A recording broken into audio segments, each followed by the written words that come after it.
Hey guys, I'm Adam from the Utopia of Nerd News. I'm here to give you a review on the first season of Arrow. Arrow is the new CW show based on the DC comic book hero Green Arrow. He's played by the actor Stephen Amell, and as far as he goes on acting, I think he's great for the action roles. He does a good job. He's obviously a very fit person, but he's not very good at the emotional depth of the character. From my understanding, the Green Arrow is supposed to be kind of a little bit of a jokester, definitely like a playboy kind of person, and he's a little bit too stiff. Kind of the same problem Tom Welling had in Smallville at times, where he's not a great comedic relief person, but this character is kind of should be a little bit better. Another thing, or another character, I should say. I was a big fan of the best friend. I thought he was actually a pretty good actor. I thought he showed some pretty good range. Obviously, he wasn't in the action portions, but he did a good job of showing emotions throughout the whole season.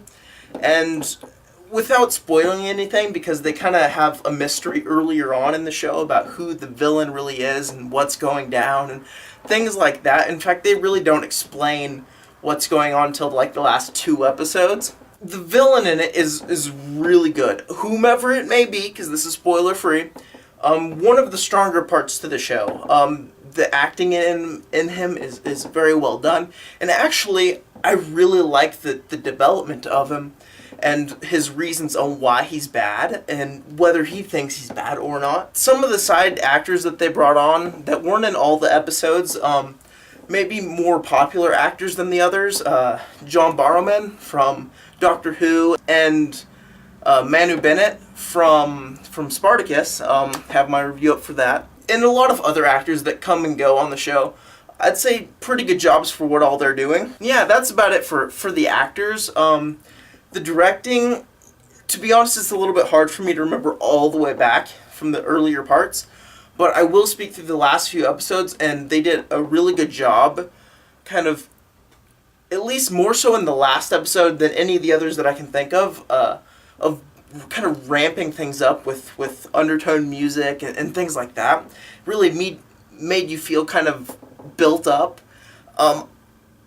I'd say the camera work and those kinds of things were all pretty generic. There's nothing really to get super excited for. I like how in the story development of the whole season, they kind of wrap it up. They don't cliffhanger and wait for another year, or in this case, wait through the summer for next fall. I like that they kind of wrapped up the villain in one season.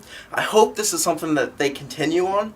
This show, though, has a bit of a problem of, you can tell the writing in it should not be a 22-episode season. It really shouldn't be. There's too many filler episodes that just kind of waste time. They're there to be another episode, and they really don't touch on the villain. They really don't build up the characters like they should, or at least they don't add to it, I should say. They really would have been better off with a 10 to 12 episode season. If you watch this, just be prepared for some filler episodes, which I'm not a fan of, but some people it doesn't bother a whole lot. Through the last few episodes, they really work on building up the main villain a lot, which is good.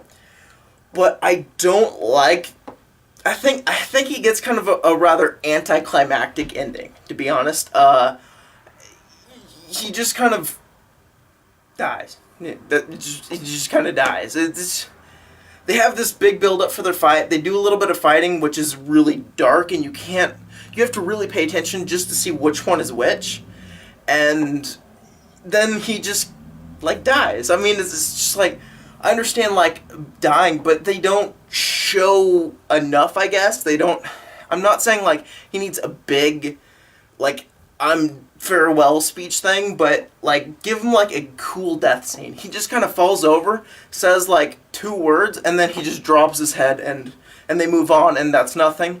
And I also wish towards the last episode is, even though they wrapped everything up, they really had kind of a poor timing on the end of the episode, because it kind of just cuts it off before they get to any kind of ramification at all, or even describing what happened to certain characters. My guess is they didn't even know exactly what they wanted. They wanted to keep it open, so maybe they didn't have to pay actors a lot more money for a second or third seasons for them. So they left it pretty wide open because they didn't even know what they wanted to do, really. That's my only assumption. So yeah, that's the video. Like down there if you enjoyed. If not, I'll see you guys next time.